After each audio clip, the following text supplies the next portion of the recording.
"You're nothing but a burden," my mom declared sharply, her words slicing through the dinner atmosphere like shattered glass. My fork stopped midair, suspended between my plate and mouth. Before my mind could process the painful jab, Lydia reclined in her seat, wearing an expression that mixed coldness with amusement. "She's right," my sister commented casually. "Nobody would miss you if you disappeared." Everything went silent except the refrigerator's low hum and my pulse hammering in my skull. My gaze fell to the partially consumed meal before me, nausea rising suddenly. "My name's Isabel. I'm 27 years old, and that particular evening marked when my family finally vocalized what they'd been communicating through actions my entire existence. Similar statements had reached my ears previously. Sarcastic remarks suggesting I was overly emotional, critical observations about never reaching my full capability, endless comparisons highlighting Lydia's flawless academic record, stellar career, and picture-perfect existence. But this was unprecedented, never so raw, never so intentional. I resisted the urge to scream or weep. I didn't overturn furniture or hurl dishware, despite imagining the gratifying crash of ceramic striking the wall. Instead, I forced down the painful lump forming in my throat and raised my eyes toward them. My mother continued glaring while my sister wore a smirk, as though she'd merely commented on weather patterns. Something fundamental shifted inside me in that instant. It became crystal clear they weren't speaking from temporary anger. These words reflected their genuine beliefs. To them, I'd transformed into the family's excess baggage, someone in the background, a convenient target for boosting their own egos. Right then, I reached a conclusion. Not the rash, theatrical type they'd eventually accuse me of making, but a quiet, razor-edged decision. If they considered me worthless, then my departure wouldn't register, correct? If nobody would notice my absence, then vanishing would either validate their claims or reveal the falsehood. I collected my dishes, assisted with loading the dishwasher, and retreated to my bedroom as on any ordinary evening. No dramatic door slamming, no theatrical displays. They desired invisibility from me. Very well. I would vanish completely.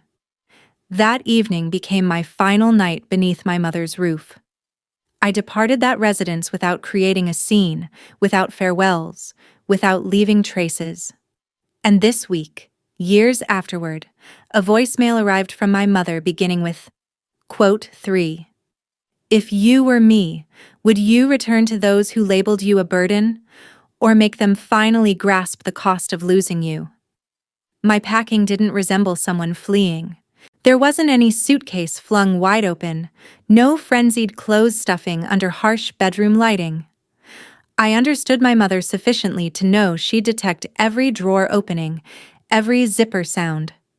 Therefore, I moved deliberately, carefully, appearing to organize rather than dismantle my existence. Essential items went into a weathered backpack.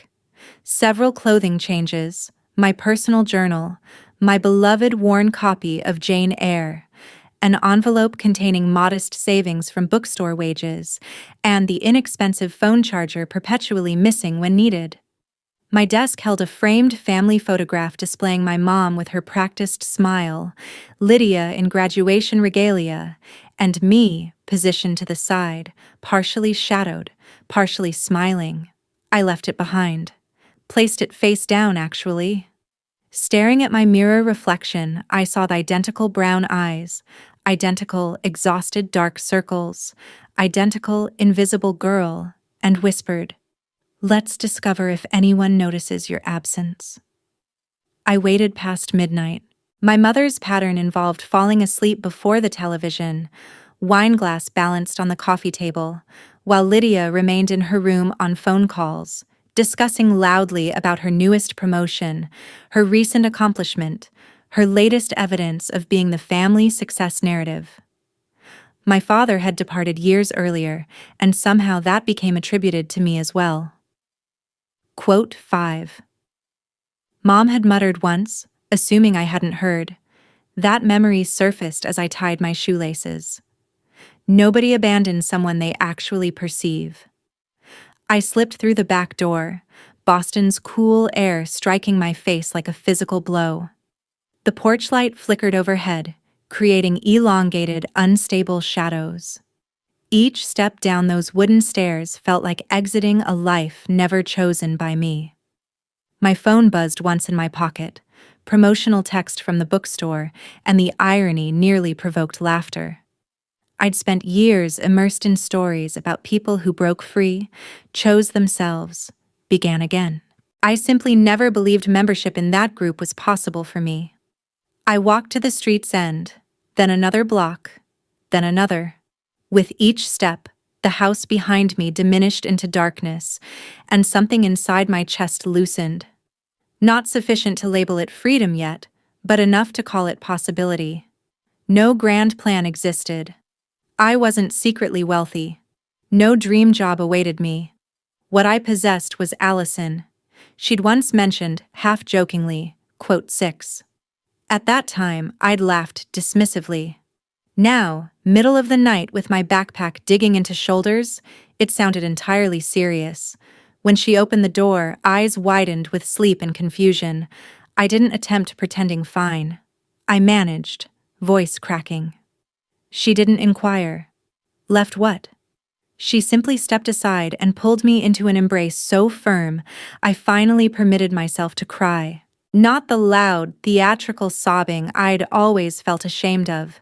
Silent tears soaking her t-shirt. Tears belonging to the girl who'd just become nobody's daughter and nobody's sister in a single night. Throughout the following days, I monitored my phone like it was an explosive device ready to detonate. Initially, I anticipated an eruption. Furious calls, angry messages, accusations about selfishness and ingratitude. Instead, nothing materialized. No missed calls, no messages, no "where are you?" Not even, "did you take your charger?" My mother, who previously screamed at me for not responding within 3 minutes, went completely silent. Lydia, who just stated nobody would miss me, apparently meant every word. The first day, that silence inflicted pain. The second day, it burned. By week's end, it accomplished something different. It crystallized into determination. If they could erase my existence that effortlessly, then I would utilize that invisibility. I would construct a life so separate, so unreachable, that when they finally noticed my disappearance, claiming any portion of it would already be too late. Tell me honestly, if your family didn't contact you after vanishing, would you crawl back begging for their attention, or decide their silence provides the clearest answer you'll ever receive? Allison's apartment was compact, cluttered, yet somehow still felt like the safest place I'd ever inhabited. Her couch was lumpy, kitchen sink dripped constantly, and the radiator hissed like an irritated cat nightly. But nobody there labeled me a burden. Nobody compared me to Lydia. Nobody regarded me as an incomplete disappointment. The initial week, I primarily slept. My body collapsed after years of carrying constant low-level anxiety, waiting for the next comment, the next criticism, the next casual reminder of my inadequacy. When not sleeping, I wrote, initially just messy, angry journal entries. Mom said this. Lydia did that. Maybe I'm truly the problem. But one evening, Allison picked up my journal after it fell open on the coffee table. Isabel, she said slowly, scanning a page. This isn't just venting. This is a story. I snatched it back, embarrassed. It's just me whining. No, she insisted. It's like reading about a character trapped in a house where everyone keeps telling her she's nothing until she finally vanishes. People would relate to this. You know how many stories we shelve at the bookstore about toxic families? I knew. I'd handled thousands of them, scanned them, restocked them.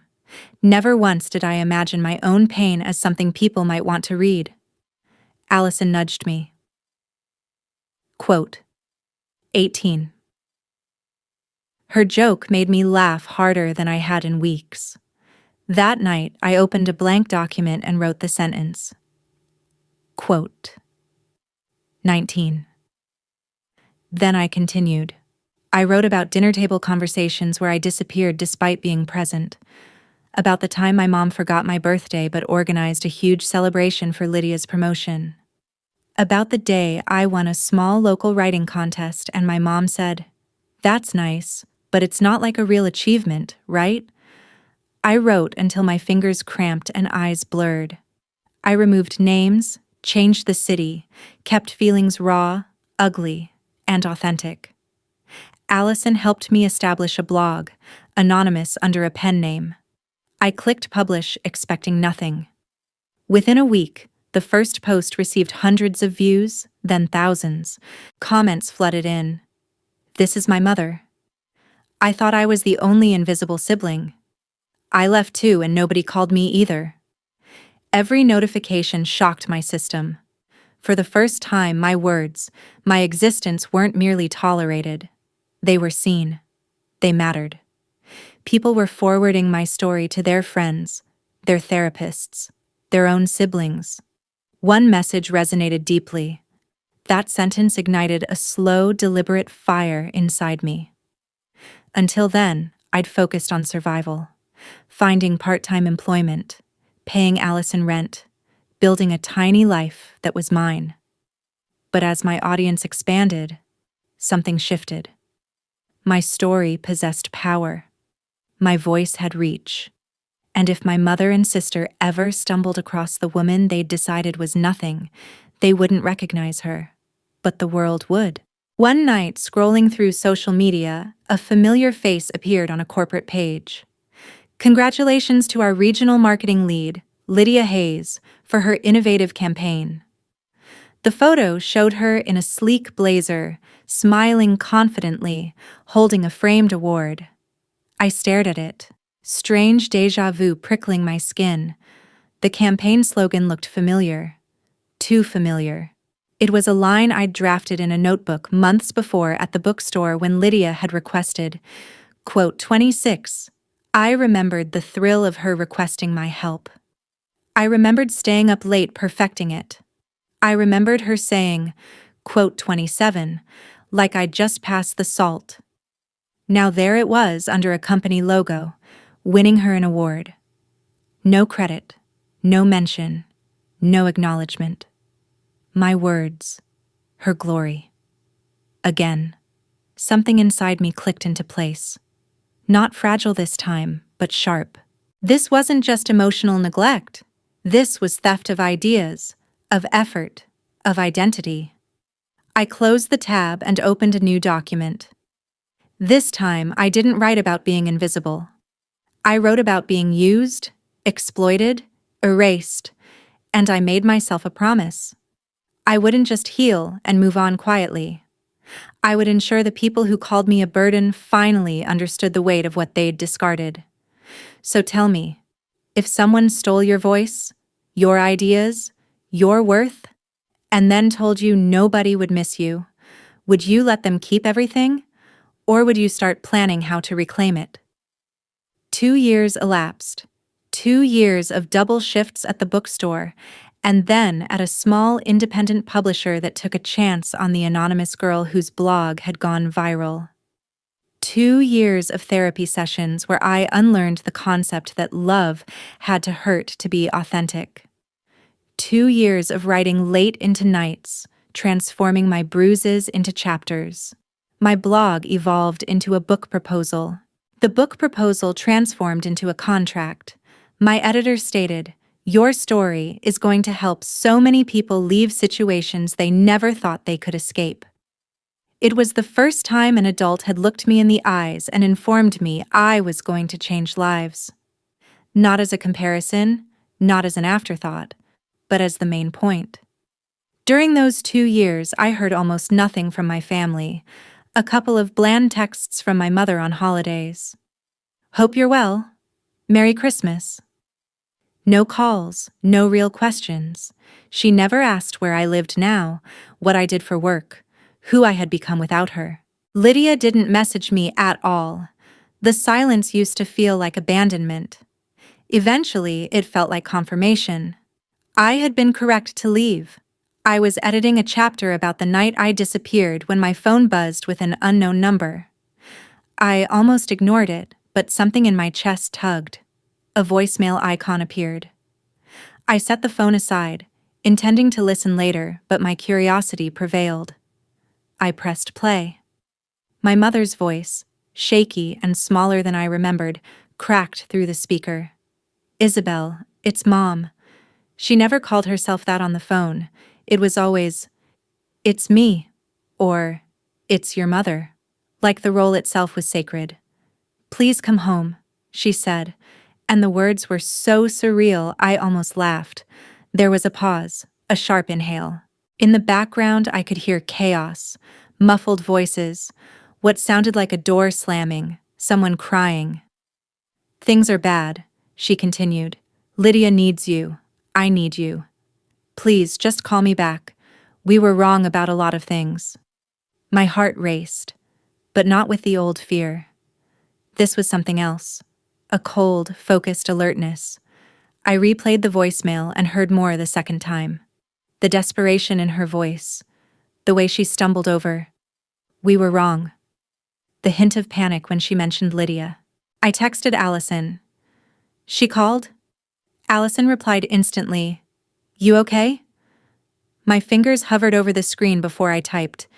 She said, "Please come home. Something's wrong."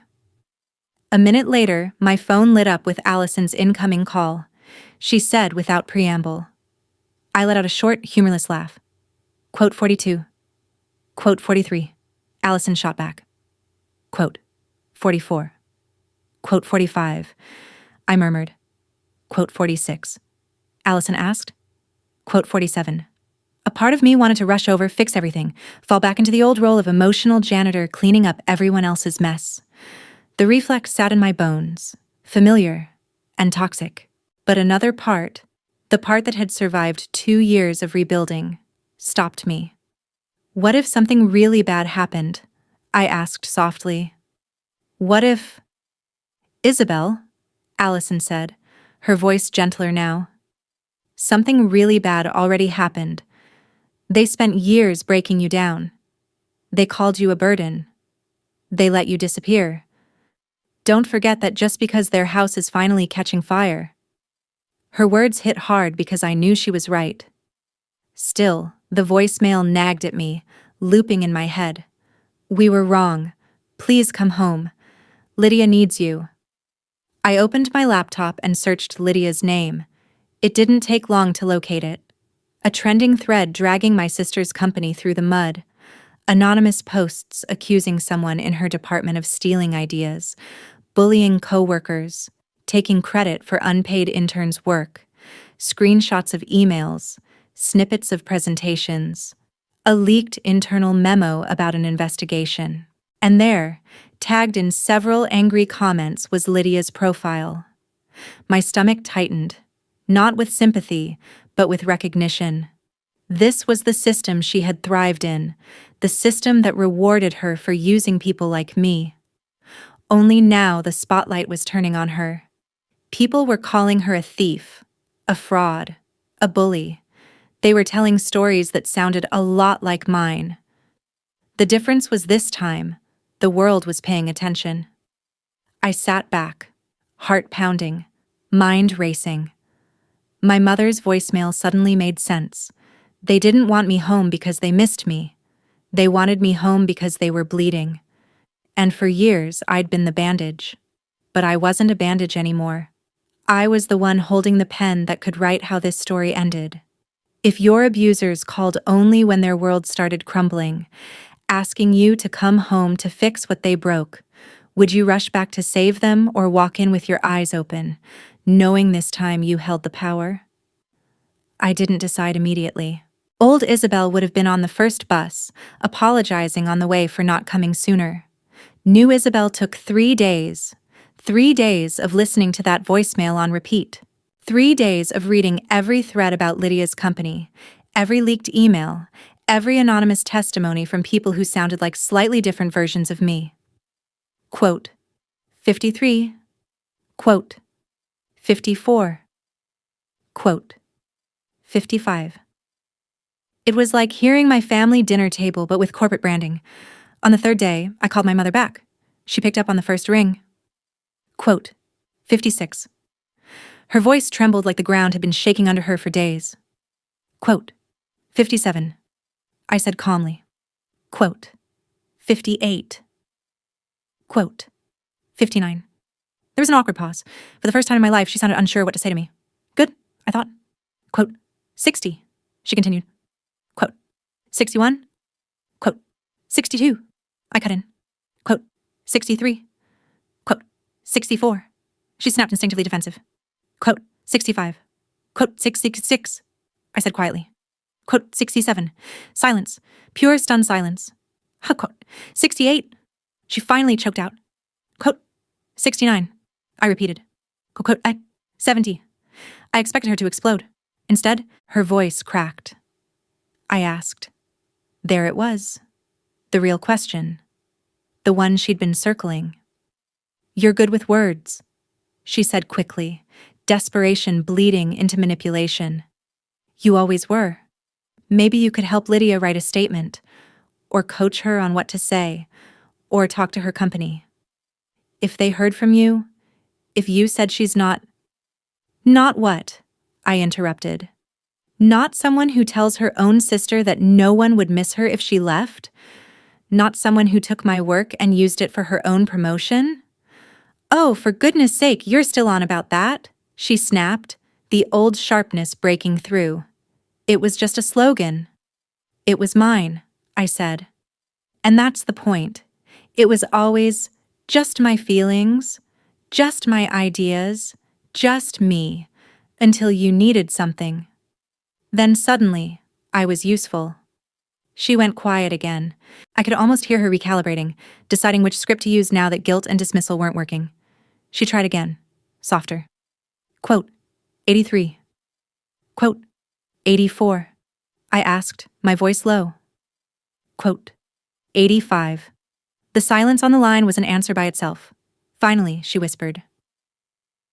Quote, 86. I didn't trust that promise, but I did know one thing. I wanted to see them. Not because they needed me, because I wanted to look them in the eye and let them see what they had created and what they had lost. Fine, I said. I'll come. One day. No guarantees.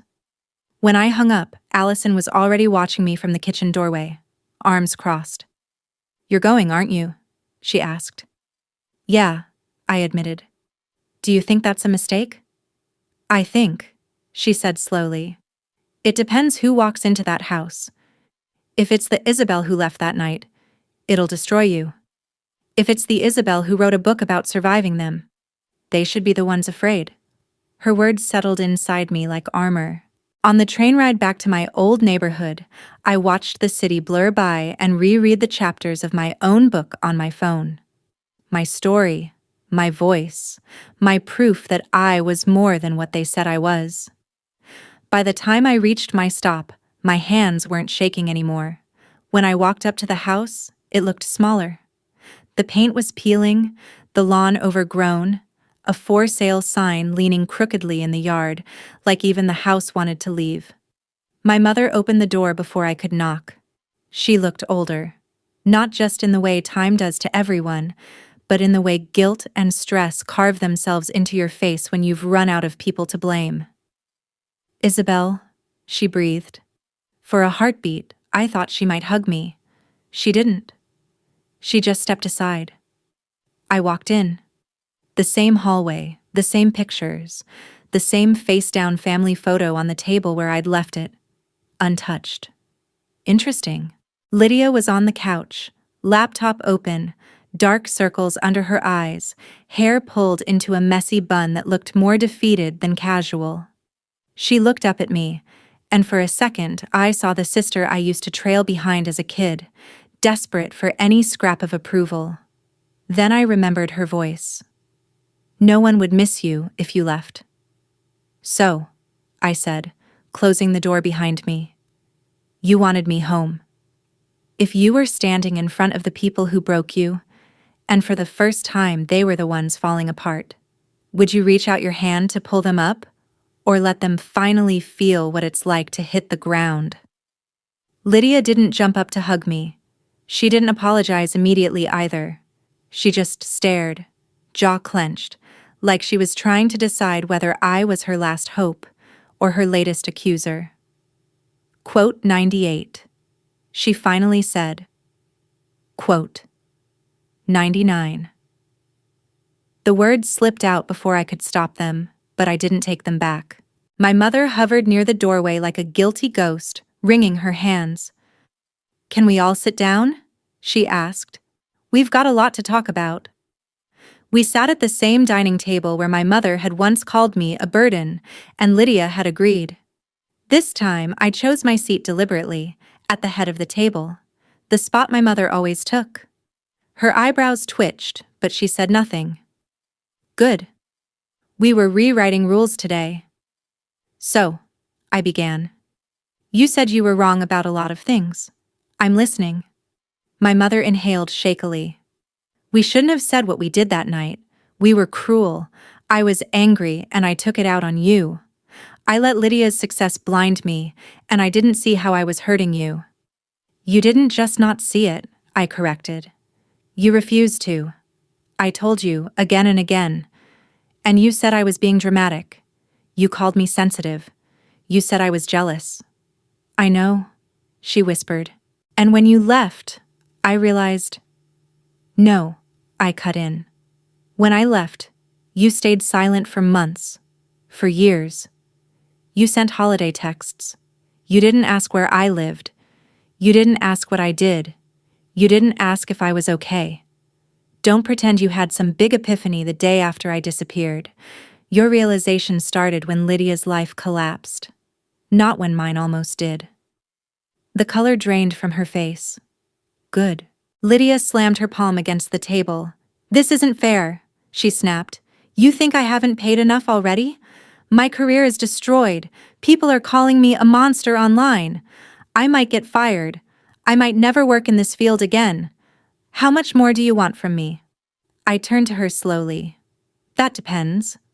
How much did you take? Her eyes flashed. I worked for everything I have. Really? I tilted my head. So, those interns are lying. Those coworkers are lying. The ideas you presented just magically appeared in your head. And what about the campaign slogan you borrowed from me? Oh my goodness, you're still obsessed with that? She groaned. Are you seriously going to hold my entire life over some words you scribbled in a notebook? Words, I said evenly, are how I make my living now. So, yes, I take them seriously. My mother blinked. What do you mean? How you make your living? I pulled a copy of the early manuscript out of my bag and set it on the table. The working title stared up at them. Burden. How I left the family that never saw me. My name was on the cover. My real name. Not a pen name. Not a shadow. Me. I wrote a book, I said, about growing up in a house where my worth only existed in comparison to someone else's. About being told I was nothing. About leaving and realizing I was more than everything you tried to convince me I was. My mother reached out a trembling hand, skimming a few lines at random. Her face crumpled as she read. Isabel, this is about us. Yes, I said. And about people like you, and people like me, and thousands of readers who messaged me, saying your voices sound exactly like their abusers. Readers, she echoed faintly. People have read this. Millions, I said. The blog, the posts, the essays. The book isn't even out yet, and there's already a waiting list. Lydia's eyes widened. Quote 132. Quote 33, I corrected. Quote 134. Panic flickered across her face. Quote was 135. Quote 136. I said. Quote was 137. My mother looked like she might be sick. Quote 38. Quote 39. I replied. Quote 40. Lydia stood abruptly, chair scraping. Quote starry one, she demanded. Korea 42, Sahay 143. I said slowly, Dakota, how are your 45. She exploded. 146. I leaned forward, voice cold. Code 147. My mother whispered. Code 148. Code 149. I said simply. Code 150. Their eyes snapped to me. Quote 151. My mother asked, voice shaking. I held her gaze. I said. My mother burst into tears. Real ones. Ugly, messy, terrified tears. For once, I didn't rush to comfort her. I let her feel it. Let her sit in the reality that her words had pushed her own child to the edge. So no, I continued. Losing a job isn't enough. Losing face isn't enough. You don't get to erase what you did with a few tears and a promise you'll try harder. You want my help? You want my forgiveness? You want me to stand between you and the consequences you created? I shook my head slowly. You're going to have to sit with this for a long time without me cushioning the blow. If the people who hurt you finally broke down and begged you to rescue them from the consequences of their own cruelty, would you throw them a lifeline or let them finally drown in what they poured over you for years? I stayed in that house for 6 hours, long enough to say everything I had swallowed for 27 years. Long enough to watch my mother go from defensive to devastated, to see Lydia swing from angry to desperate to eerily quiet. At one point, she whispered, "Did you ever love me?" The question surprised me. I did, I answered honestly. I loved the version of you I thought might one day look at me and see a sister instead of a measuring stick. And now? She asked. I thought about it. Now I care what happens to you, I said. But I don't trust you. I don't feel safe around you. And I don't owe you my healing. That was the difference. Before, my love meant I would endure anything. Now it meant I could care about someone and still walk away. My mother kept repeating, "We can change. We'll do better. We'll go to therapy. We'll read your book. We'll apologize publicly if we have to." I believe that maybe she meant it in this moment, under this pressure, with everything crumbling. But would she still mean it when the heat died down? When the scandal faded? When people stopped talking? I'd spent my whole life betting on their potential instead of believing their patterns. I wasn't doing that anymore. As the sun began to set, I stood up. "I'm leaving," I said. My mother shot to her feet. "You can't just leave again, not like this." "I'm not disappearing this time," I replied. "I'm choosing." Lydia looked up at me, eyes red. "So that's it. You get your book deal, your little revenge story, and we're just done." I almost laughed. "You really think this is about a little revenge story? This is about reclaiming my life, my voice, my narrative. You are the ones who turned yourselves into villains. I just stopped editing out the ugly parts." I picked up my backpack, the same one I'd left with that night. It felt lighter now. I paused at the doorway and turned back one last time. I said. My mother's lip trembled. "And us?" "I'm not cutting you off completely," I said. "But I'm not coming home either. Home isn't this house. Home is wherever I'm treated like a human being, not a burden. Right now, that's not here." My mother stumbled forward as if to hug me, then hesitated, arms dropping helplessly to her sides. "When will we see you again?" "I don't know," I said. "That depends on you. Not on your tears today, but on your choices tomorrow, and the day after that, and the day after that." I walked out. The air outside felt different than it had the first time I left. Back then, the night had swallowed me like I was nothing. Now, the world opened up around me like a page waiting to be written. On the train back to my new life, my phone vibrated with messages from my editor, my therapist, Allison, people who saw me, people who chose me. When I got back to Allison's apartment, she wrapped me in a hug and didn't ask, "So, Did they apologize? She asked. How do you feel? That was the point of all this, I realized. Not whether they were sorry, whether I was free. A week later, my book's pre-orders doubled after a podcast episode where I read an excerpt about the quote, 179 voicemail. I didn't name my mother. I didn't have to. People recognized the tone, the guilt, the manipulation laced with need. The direct message box filled again. One night, late, alone at my desk, my phone buzzed with a new voicemail. The caller ID made my stomach clench. Mom. I stared at it for a long moment before pressing play. Quote 183 quote, she said softly. Quote 184. There was a pause, then a familiar, broken sigh. Quote 185. She hung up. I didn't call back. Not yet. I saved the voicemail, though. Not as a promise, but as proof. Proof that my leaving, my silence, my refusal to be their cushion anymore had finally forced them to look at themselves. That was my revenge. Not flames or public humiliation or screaming matches, though the scandal had already taken care of some of that. My real revenge was this. I became everything they said I couldn't be without them, and they had to watch from the outside. I turned their favorite narrative, quote 186 quote inside out, and handed it back to them. I was something. I was someone. I always had been. They were just too blinded by their own reflections to see it. Now they had to live with the knowledge that when they called me a burden, they were pushing away the best thing they ever had.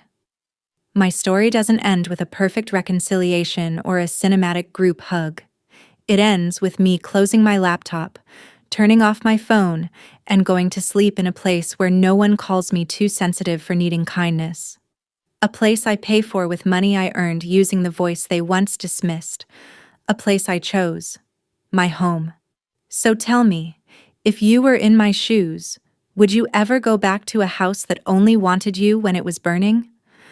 Or would you let them learn slowly and painfully what it really means to lose someone?